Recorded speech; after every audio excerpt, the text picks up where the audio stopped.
Good morning students. तो हमने जो प्रीवियस वीडियो में पढ़ा था वो आपका पढ़ा था कि आप ग्लास स्लैब से कैसे रिफ्रैक्शन को समझ सकते हो, उसमें जो कैसे डिस्प्लेसमेंट आता है थोड़ा सा, जब ग्लास स्लैब से क्या होती है, लाइट पास होती है। तो उसमें आपको पढ़ाया था कि साइन आई और sine upon sine r equal to constant होता है, जो स्नेल्स लॉ होता है, जो हमारा सेकंड लॉ ऑफ रिफ्रैक्शन है। तो उसमें जो पढ़ा था कि sine i equal to sine r जो कांस्टेंट होता है, वो कांस्टेंट जो होता है वो क्या होता है, हमारा रिफ्रैक्टिव इंडेक्स होता है। हमने आपको पढ़ाया था sine i upon sine r, इसका मतलब क्या है, sine of angle of incidence upon sine of angle of refraction equal to क्या पढ़ाया था, कांस्टेंट पढ़ाया था। और कांस्टेंट की वैल्यू क्या होती है आपकी, आप बोलते हो कि ये कांस्टेंट होता है, वो क्या होता है, रिफ्रैक्टिव इंडेक्स। तो इस वीडियो में सबसे पहले हम रिफ्रैक्टिव इंडेक्स से ही स्टार्ट करते हैं कि ये रिफ्रैक्टिव इंडेक्स जो है वो होता क्या है। तो रिफ्रैक्टिव इंडेक्स होता है the extent of the change in direction that take place in a given pair of media is expressed in term of refractive index. कि कितने जो डायरेक्शन है हमारी चेंज होती है जब लाइट एक मीडिया से दूसरे मीडिया में जाती है, एक मीडियम से दूसरे मीडियम में जब लाइट जाती है तो उसकी जो डायरेक्शन है वो कितनी चेंज होती है, इसको बोल देते हो आप रिफ्रैक्टिव इंडेक्स। तो आपको पता है कि जो लाइट है वो अलग अलग स्पीड से अलग अलग मीडियम में चलती है। जैसे एयर में उसकी कुछ स्पीड होगी, वाटर में कुछ और स्पीड होगी, वैक्यूम में कुछ और स्पीड होगी। तो लाइट की जो हाईएस्ट स्पीड है वैक्यूम में है, उसकी हाईएस्ट स्पीड, मतलब लाइट की जो स्पीड वैक्यूम में है वो कितनी है, 3 × 10⁸ मीटर पर सेकेंड। ये उसकी वैक्यूम में स्पीड है। और एयर में जो उसकी स्पीड होती है वो स्लाइटली लेस देन वैक्यूम होती है, तो आप उसको भी इतना ही कंसिडर कर सकते हो। ठीक है, 2 पॉइंट कुछ होती है जो कि 3 के बराबर ही होती है, इसलिए आप एयर और वैक्यूम में सेम मान सकते हो जब आप क्वेश्चन करोगे तो। इसके बाद compare to that in vacuum it reduces considerably in glass और वाटर। वैक्यूम के बाद एयर में और एयर के बाद अपना वाटर में, फिर ग्लास में स्पीड ऑफ लाइट ऐसे ऐसे रहती है। अब क्या करना है, हमने आपको बता दिया कि रिफ्रैक्टिव इंडेक्स क्या होता है। ये जो इतना चेंज होता है डायरेक्शन में एक मीडियम से दूसरे मीडियम में जाने पर, वो हमारा रिफ्रैक्टिव इंडेक्स होता है। तो रिफ्रैक्टिव इंडेक्स होता है, इसको डिनोट किससे करते हैं हम, स्मॉल लेटर एन से। तो अगर हम रिफ्रैक्टिव इंडेक्स निकालें, रिफ्रैक्टिव इंडेक्स होता है मीडियम का, किसी भी मीडियम का। अगर आप रिफ्रैक्टिव इंडेक्स निकाल रहे हो किसका, फर्स्ट मीडियम का, तो आप कैसे लिखोगे, refractive index of first medium. और आपको भी बताया है कि refractive index of medium two with respect to one is given by the ratio of speed of light. तो जो रिफ्रैक्टिव इंडेक्स होता है, आपको क्या बताया, इतनी डायरेक्शन चेंज हो रही है। और डायरेक्शन किस वजह से चेंज हो रही है लाइट की, क्योंकि उसकी स्पीड अलग हो जाती है एक मीडियम से दूसरे मीडियम में जाने पर। तो हमारा रिफ्रैक्टिव इंडेक्स है वो किस पे डिपेंड करेगा, हमारी स्पीड ऑफ लाइट पे डिपेंड करेगा। तो अगर हम रिफ्रैक्टिव इंडेक्स ऑफ पहले मीडियम का निकालें, लेकिन किसके अकॉर्डिंग, जैसे हमारे पास यहाँ पे एयर है, यहाँ पे क्या है, वाटर है, ये मीडियम फर्स्ट है, ये मीडियम सेकंड है। अगर हम क्या करें, इसको क्या करते हैं, अगर यहाँ से यहाँ लाइट जा रही है तो मीडियम, जो मीडियम 1 हो गया, 1 से 2 में जा रही है। अगर हमें रिफ्रैक्टिव इंडेक्स 1 का निकालना है तो किसके रिस्पेक्ट में निकालोगे, 2 के रिस्पेक्ट में निकालोगे। और 2 का निकालना है तो किसके रिस्पेक्ट में निकालोगे, 1 के रिस्पेक्ट में निकालोगे। तो आप रिफ्रैक्टिव इंडेक्स ऑफ 1 का निकाल रहे हो, किसके रिस्पेक्ट में निकाल रहे हो, 2 के रिस्पेक्ट में निकाल रहे हो। और जिसके रिस्पेक्ट में निकालते हैं उसको बाद में लिख देते हैं। तो refractive index of 1 with respect to 2, ये क्या होता है, उल्टा होता है। जब आप 1 का रिफ्रैक्टिव इंडेक्स निकालोगे तो स्पीड ऑफ लाइट ऊपर लिखोगे, स्पीड ऑफ लाइट। जो आपका रिफ्रैक्टिव इंडेक्स होता है वो क्या होता है, स्पीड ऑफ लाइट का रेशियो होता है, दोनों मीडियम में स्पीड ऑफ लाइट है क्या। तो speed of light in second medium, in medium 2, नीचे speed of light in medium 1। ये आपको याद रखना है कि आप जब भी रिफ्रैक्टिव इंडेक्स निकालोगे पहले वाले का विथ रिस्पेक्ट टू दूसरे वाले के, तो पहले वाले की स्पीड ऑफ लाइट कहाँ आएगी, नीचे आएगी, उल्टा होगा। जिसका रिफ्रैक्टिव इंडेक्स निकालते हो उसकी स्पीड ऑफ लाइट नीचे आती है, और जिसके रिस्पेक्ट में निकालते हो उसकी स्पीड ऑफ लाइट ऊपर आती है। सेम ऐसे ही अगर आपको वाटर का रिफ्रैक्टिव इंडेक्स निकालना है तो आप यहाँ पे क्या चेंज करोगे, refractive index of second medium with respect to one. तो वन सेकंड मीडियम का निकालना है तो रिफ्रैक्टिव तो speed of light second medium के नीचे आ जाएगी, speed of light first medium की कहाँ जाएगी, ऊपर आ जाएगी। दोनों पॉइंट आपको अच्छे से क्लियर करना है कि आपको जिस मीडियम का भी रिफ्रैक्टिव इंडेक्स निकालना है उस मीडियम की स्पीड ऑफ लाइट कहाँ जाएगी, नीचे जाएगी। और ये याद रखना है कि जो रिफ्रैक्टिव इंडेक्स होता है वो स्पीड ऑफ लाइट का रेशियो होता है। अब बात करते हैं कि अगर जो हमारी लाइट है, ये तो हमने सिर्फ आपको एक जनरल फॉर्म समझा दिया, अगर हमारी लाइट वैक्यूम या एयर से किसी मीडियम में जाती है, मान लो यहाँ पे वैक्यूम या एयर है, चाहे वैक्यूम मान लो चाहे एयर मान लो, और यहाँ पे हमारा क्या है, गिलास है।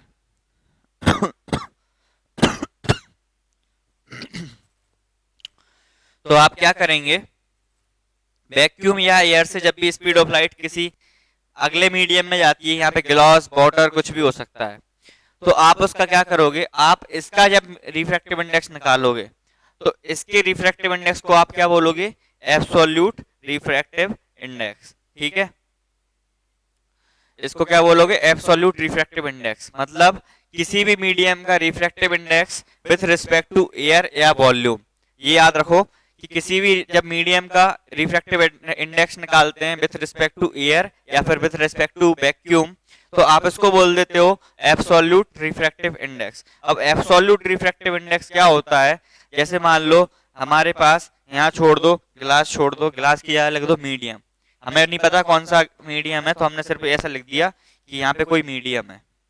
ठीक है, आपको इस मीडियम का रिफ्रैक्टिव इंडेक्स निकालना है, तो इस मीडियम के रिफ्रैक्टिव इंडेक्स के लिए रिफ्रैक्टिव इंडेक्स एन से डिनोट करते हैं, मीडियम का एम से, स्मॉल एम से मीडियम का। ठीक है, अब आप क्या करोगे, आप रिफ्रैक्टिव इंडेक्स ऑफ मीडियम निकाल रहे हो विद रिस्पेक्ट टू एयर या वैक्यूम के। जब भी आप विद रिस्पेक्ट टू एयर या वैक्यूम के निकालते हो तो आपको जरूरी नहीं है कि यहाँ पे आप लिखोगे कि एयर या वैक्यूम, रिस्पेक्ट में लिखना जरूरी नहीं है, क्योंकि इसी को बोलते हैं एब्सोल्यूट रिफ्रैक्टिव इंडेक्स। तो डायरेक्ट लिख सकते हो आप refractive index of medium equal to, अब जब मीडियम का रिफ्रैक्टिव इंडेक्स निकाल रहे हो तो speed of light in medium नीचे आ जाएगी,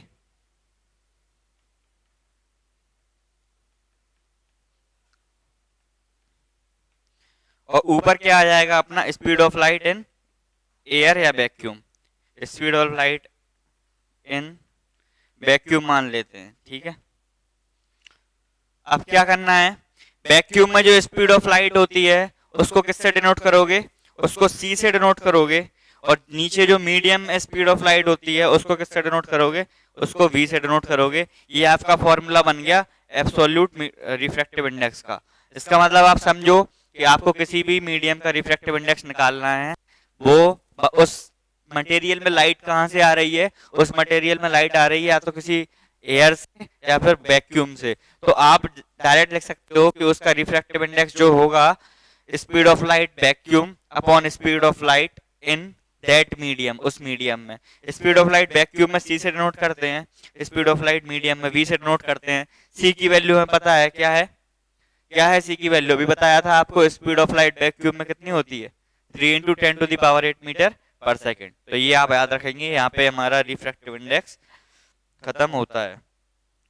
और आप इस एब्सोल्यूट रिफ्रैक्टिव इंडेक्स को ही रिफ्रैक्टिव इंडेक्स बोल सकते हो। किसी मीडियम का अगर रिफ्रैक्टिव इंडेक्स लिखा है लेकिन उसके रिस्पेक्ट में कुछ नहीं लिखा कि आपने किसके रिस्पेक्ट में निकाला, जैसे यहाँ पे लिखा है आपका टेबल नंबर 10.3 में, टेबल नंबर 10.3 में बहुत सारी चीजें हैं, उनके आपके रिफ्रैक्टिव इंडेक्स लिखे हैं, जैसे एयर का, आइस का। तो आइस का जो रिफ्रैक्टिव इंडेक्स है उसमें रिस्पेक्ट तो लिखा नहीं है कि किसके रिस्पेक्ट में है, तो ऑफकोर्स किसके रिस्पेक्ट में होगा वो आपका होगा एयर के या वैक्यूम के रिस्पेक्ट में।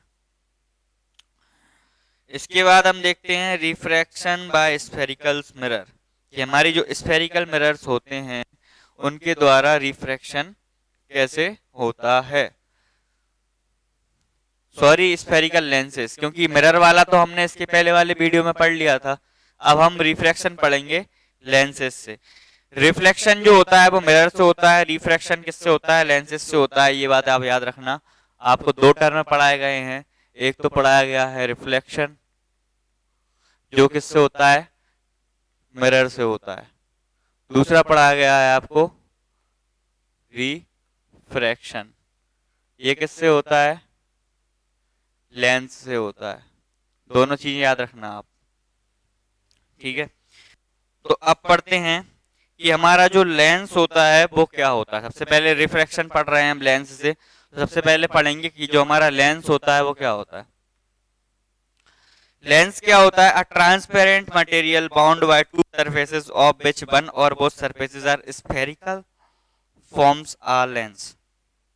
कि एक ट्रांसपेरेंट मटेरियल होता है,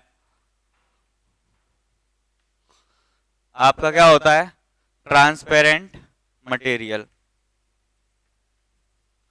जो घिरा हुआ होता है दो सरफेसेस से। कितनी सरफेसेस से, टू सरफेसेस से, ठीक है। इनमें से, इन दोनों सरफेसेस में से या तो दोनों स्फेरिकल होंगी या फिर एक स्फेरिकल होगी, या तो बोथ स्फेरिकल कि दोनों स्फेरिकल हो, या फिर कम से कम एक स्फेरिकल होगी। दोनों पॉइंट अच्छे से क्लियर हुए कि आपका जो ट्रांसपेरेंट मटेरियल है वो किससे घिर के बना हुआ है, दो सरफेस से बना हुआ है। अब दो सरफेस में से या तो दोनों स्फेरिकल मतलब दोनों गोल होंगी, दोनों कर्व्ड होंगी, या फिर क्या होगा आपका एक स्फेरिकल होगी और एक कैसी होगी, प्लेन होगी। वन स्फेरिकल और वन प्लेन लिख देते हैं, ठीक है। तो कैसे होंगी ये भी देख लो। एक तो लेंस होता है इस टाइप का, ठीक है, जिसमें क्या है, दोनों स्फेरिकल हैं। एक लेंस होता है आपका इस टाइप का, इसमें भी क्या है, इसमें भी दोनों स्फेरिकल हैं, ये भी गोल है ये भी कर्व्ड है। एक लेंस होता है आपका इस टाइप का, इससे आप क्या समझते हो कि आपका एक कर्व्ड है और एक प्लेन है। तो बोथ स्फेरिकल्स में कौन कौन से आ गए आपका, एक तो ये और एक ये, और एक कर्व्ड और एक प्लेन में आ गया आपका ये वाला। अब बात करते हैं कि इन तीनों लेंसेज के नाम क्या हैं। तो सबसे पहले इसकी बात करते हैं। इसमें क्या दिख रहा है आपको कि आपकी जो दोनों सरफेसेस हैं वो कर्व्ड हैं, और कर्व्ड कैसी हैं, वल्गिंग आउटवर्ड्स, जो बाहर को निकल रही हैं। दोनों सरफेस कर्व्ड हैं और बाहर को निकल रही हैं, तो इसको क्या बोलते हैं हम, डबल कॉन्वेक्स लेंस। आपको कॉन्वेक्स मिरर में पढ़ाया था, जो मिरर इस तरफ से बाहर को निकल रहा था, इसकी मतलब जो सरफेस होती है लाइट की ओर वो कैसी रहती है, बाहर को होती है, उसको क्या पढ़ते हैं, कॉन्वेक्स मिरर बताया था। तो यहाँ दोनों सरफेसेस अगर बाहर निकलेंगी तो डबल कॉन्वेक्स लेंस बोल देंगे। डबल कॉन्वेक्स लेंस की खासियत क्या है, ये बीच से मोटा होता है और किनारों से कैसा होता है, पतला होता है। इसके बाद देखते हैं कि ये जो लेंस होता है इसमें क्या है, दोनों सरफेस कैसी हैं, कर्व्ड इनवर्ट्स, मतलब दोनों सरफेसेस जो हैं इसकी वो अंदर की ओर मुड़ी हुई हैं। दोनों सरफेस अंदर की ओर मुड़ी हुई हैं। बीच से ये कैसा है, बीच से पतला है, और किनारों से कैसा, किनारों से मोटा है। तो इसको बोलेंगे हम double concave lens, double concave lens, ठीक है। थर्ड वन जो हमारा है, इसमें एक सरफेस कर्व्ड है और एक सरफेस प्लेन है। इसका मतलब आप क्या समझोगे कि जो कर्व्ड सरफेस है वो कॉनकेव है और जो प्लेन सरफेस है वो प्लेन है। तो इसका जो नाम आता है वो होता है प्लेनो कॉनकेव। क्या आता है इसका, प्लेनो कॉनकेव। तीनों के आपको नाम याद होने चाहिए, double convex, double concave, plano concave. अब एक चीज और पढ़ते हैं कि जो डबल कॉन्वेक्स लेंस होता है और डबल कॉनकेव लेंस होता है, इनको आप सिंपली डबल ना बोल के आप कॉन्वेक्स लेंस भी बोल सकते हो। अगर आपसे बोला जाए कि कॉन्वेक्स लेंस कौन सा होता है तो यही होता है, कॉनकेव लेंस कौन सा होता है तो यही होता है, लेकिन प्लेनो कॉनकेव का नाम वही रहेगा, प्लेनो कॉनकेव सिर्फ यही रहेगा। इसके बाद पढ़ते हैं कि हमारे जो लेंस होता है उसमें क्या क्या चीजें होती हैं। जैसे आपको मिरर में पढ़ाया था, प्रिंसिपल एक्सिस होता है, फोकस होता है, इसी तरह लेंस में भी यही चीजें होती हैं। तो जैसे सबसे पहले हम बात करें कॉन्वेक्स की, एक तरफ हम कॉन्वेक्स बना लेते हैं और दूसरी तरफ हम बना लेते हैं अपना कॉनकेव। ये दोनों लेंस हो गए आपके।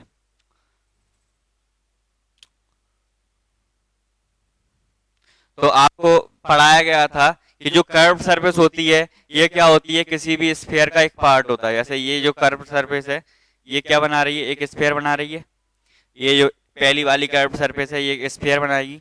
जब ये स्फीयर बनाएगी तो इसका कोई सेंटर होगा होगा तो उस सेंटर को आपने क्या बोला था, सेंटर ऑफ कर्वेचर बोला था। तो इसका सेंटर ऑफ कर्वेचर एक तो मान लो इस तरफ होगा और इसका सेंटर ऑफ कर्वेचर इस वाली लाइन का इस तरफ होगा।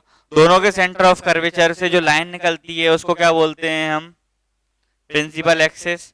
ऐसे ही सेम इसमें है कि इसका जो इसकी ये वाली सरफेस जो स्फीयर बनाएगी वो ऐसा बनाएगी, उसका सेंटर यहाँ होगा। इसकी जो स्फेरिकल सरफेस ऐसा स्फीयर बनाएगी उसका सेंटर कहाँ होगा, यहाँ होगा। दोनों के सेंटर से निकलती हुई लाइन को क्या बोलते हैं हम, प्रिंसिपल एक्सिस बोलते हैं। उसमें भी यही कहा था, इसमें भी यही कहते हैं। अब क्या होता है, हमारा जो लेंस होता है इसकी जो रिफ्लेक्टिंग सरफेस होती है, मतलब ये रिफ्रैक्टिंग सरफेस, इसकी जो सरफेस होती है इस जो पूरा अपर्चर होता है, ये पूरा लेंस का मिड पॉइंट को क्या बोलते हैं हम, ऑप्टिकल सेंटर। मिरर में आपको क्या पढ़ाया था, उसको क्या बोलते हैं, पोल। और ऑप्टिकल सेंटर को किससे डिनोट करते हैं, कैपिटल लेटर ओ से। तो इसका भी ऑप्टिकल सेंटर कहाँ होगा, यहाँ होगा। इसके बाद देखते हैं कि जब क्या होता है आपका, जो इन्फिनिटी से पैरेलल लाइंस आती हैं, पैरेलल लाइंस आ गई, ये क्या होती हैं, आफ्टर रिफ्रैक्शन अपनी डायरेक्शन चेंज करेंगी। और डायरेक्शन चेंज करने के बाद क्या करेंगी, ये एक पॉइंट पे क्या करेंगी, मीट करेंगी। इस पॉइंट को आपने क्या बोला था, इस पॉइंट को आपने क्या बोला था, प्रिंसिपल फोकस। और जिसको डिनोट किससे करते हैं अपन, कैपिटल लेटर एफ से। सेम इसमें है कि आपकी जो पैरेलल लाइंस आएंगी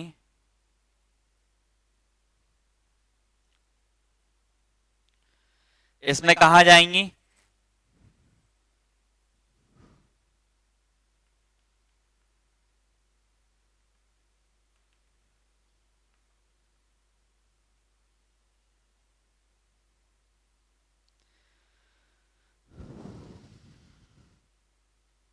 इसमें अपनी जो पैरेलल लाइंस है इस डायरेक्शन में जा रही हैं।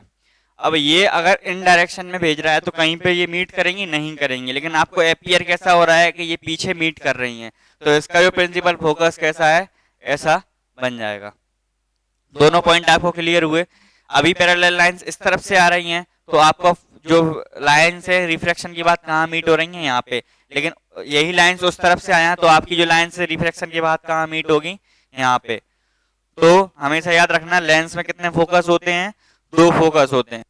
पहले वाले को आप बोलते हैं F1 और दूसरे वाले को बोलते हैं F2। सेम इसमें F1 और इसको यहाँ पे बोलेंगे अपन क्या, F2।